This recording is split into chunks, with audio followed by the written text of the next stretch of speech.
Students, हम लोग आज लॉजिक एक्सरसाइज 1.1 स्टडी करेंगे, लेकिन इससे पहले मैं आपको ये बताना चाहता हूँ कि मैं छोटे छोटे क्लिप्स यहाँ पे आपको सेंड करूँगा, क्योंकि एक एंटायर बड़ा क्लिप जो है वो मैं आपको सेंड नहीं कर सकता हूँ, क्योंकि उसमें डेटा बहुत ज़्यादा होता है तो ट्रांसफ़र नहीं होता है।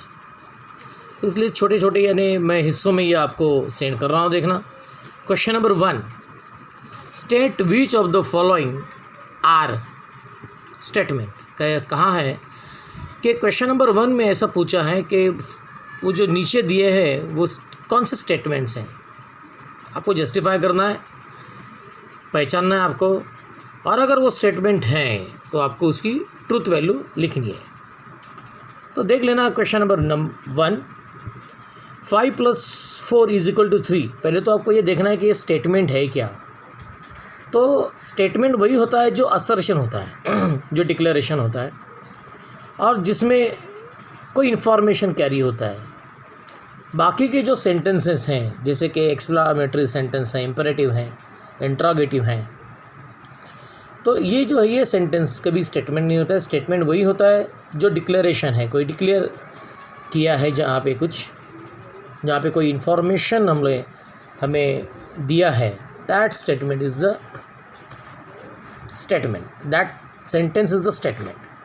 तो ये डिक्लेरेशन है, यहाँ पे डिक्लेयर किया है कि 5 + 4 जो है वो 13 है, दिस इज़ द इन्फॉर्मेशन, इसलिए स्टेटमेंट है। देखो यहाँ पे मैंने आंसर स्टेटमेंट लिखा है, ये देखो, this is the answer statement. अभी रही बात कि उसकी ट्रुथ वैल्यू, तो हमें चेक करना है कि 5 + 4 वो 13 होता है क्या। तो जहाँ तक हमें मालूम है कि ये 9 होता है, तो इसका मतलब है 13 is the wrong information. Wrong इस इन्फॉर्मेशन, इसका मतलब है इसका ट्रूथ वैल्यू क्या है, फॉल्स। द सेकंड क्वेश्चन है वैसे ही है, देखना, x - 3 = 14। अभी यहाँ पर जो है ये स्टेटमेंट नहीं है, क्यों?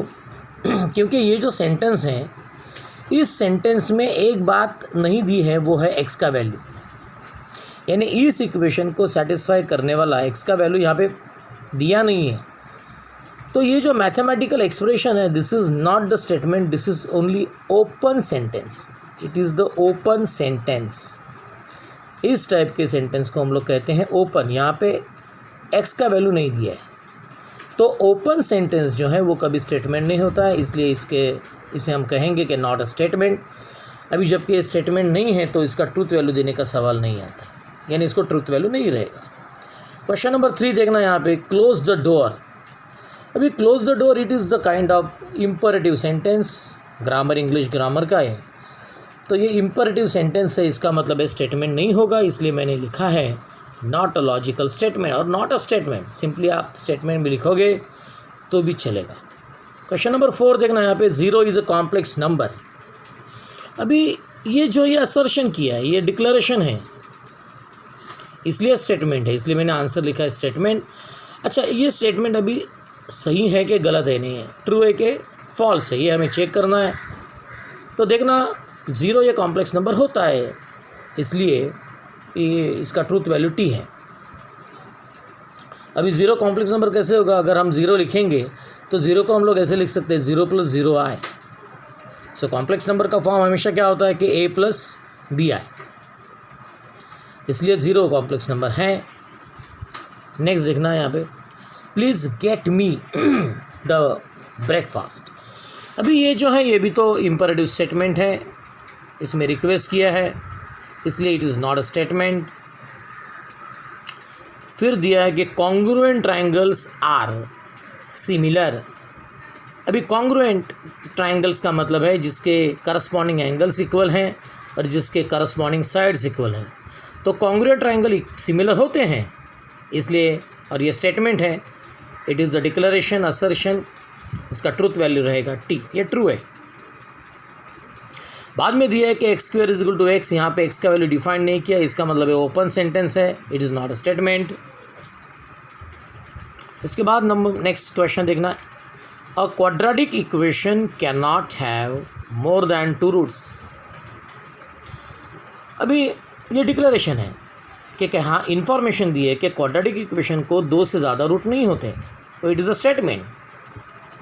और ये सही बात है कि क्वाड्रेटिक इक्वेशन को 2 से ज़्यादा रूट नहीं रहेंगे, क्योंकि इसका डिग्री यानी हाईएस्ट पावर ही 2 होता है, इसलिए जितना हाईएस्ट पावर रहेगा उतने ही रूट्स रहेंगे, इसलिए ट्रूथ वैल्यू इसका टी है। 9, डू यू लाइक मैथमेटिक्स? अभी 1 second, it is interrogative, question mark है, इसका मतलब है इंट्रोगेटिव, इसलिए it is not a statement. इसके बाद जो दिया है the sun sets in west, अभी ये असर्शन है, डिक्लेरेशन है कि इसमें इंफॉर्मेशन है कि सन जो है वो वेस्ट में सेट होता है, इसलिए पहले तो मैं लिखूँगा ये स्टेटमेंट है। अब ये सही है कि गलत है, तो ये सही है, सन जो है वो वेस्ट में सेट होता है, so it is truth value is T. Next है all real numbers are whole numbers. अभी ये असर्शन है, डिक्लेरेशन है, तो सभी के सभी रियल नंबर्स होल नंबर्स है क्या? तो पहले तो मैं लिखूँगा स्टेटमेंट है, और सभी के सभी रियल नंबर्स होल नंबर्स नहीं होते हैं, इसलिए फॉल्स है, क्योंकि होल नंबर रियल नंबर्स में क्या क्या आएगा? होल नंबर आएगा, नेचुरल नंबर आएगा, रैशनल नंबर आएंगे, इरैशनल आएंगे, तो सभी क्या होल नंबर नहीं रहते, इसलिए फॉल्स है। फिर अगेन क्वेश्चन पूछा, देखना can you speak English, question mark add किया है, नॉट अ स्टेटमेंट।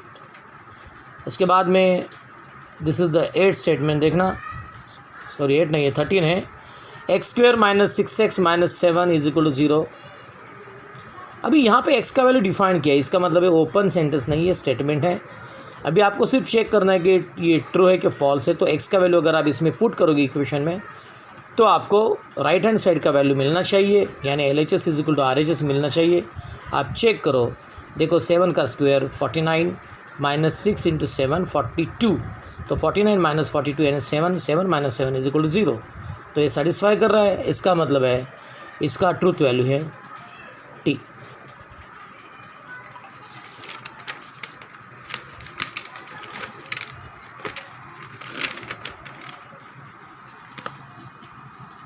इसके बाद में देखना यहाँ पे 14th question, the sum of the cube root of unity is 0। अभी यहाँ पे आपको यूनिटी के क्यूब रूट्स मालूम होने चाहिए। यूनिटी के 3 क्यूब रूट्स हैं, ये तो असर्शन है, 1 है, इसके बाद में -1 + √3i/2 है, फिर -1 - √3i/2, ये तीनों को मैंने ऐड किया है, देखो यहाँ पे। तो एडिशन में इनका डिनोमिनेटर सेम है, इसलिए मैंने इसको कैंसिल किया है दोनों को। फिर बचा -1/2 जो मैंने यहाँ पे लिखा है, देखना, -1 डिनोमिनेटर सेम है, इसलिए -1 - 2/2, 2 कैंसिल किया तो बचा -1, तो -1 1 - 1 = 0, इसलिए इसका ट्रूथ वैल्यू क्या है? टी है। तो ट्रूथ वैल्यू देखो मैंने यहाँ पे लिखा है टी। और जो नेक्स्ट है वो 15 नंबर का क्वेश्चन, देखना, इट रेन्स हेवीली। अभी यहाँ पे रेनिंग कहाँ पे हुआ है ये तो हमें मालूम नहीं है, यहाँ पे दिया नहीं है, यहाँ पे प्लेस भी डिफाइन नहीं किया है और टाइम भी डिफाइन नहीं किया है, इसलिए ये हो गया ओपन सेंटेंस, यहाँ पे कोई क्लियरिटी नहीं है इस सेंटेंस में, therefore it is not a statement. तो ये क्वेश्चन नंबर 1 मैंने किया है, देखना, तो मैं अभी यहाँ पे इसको सेंड कर रहा हूँ। तो क्वेश्चन नंबर 2 नेक्स्ट क्लिप में रहेगा।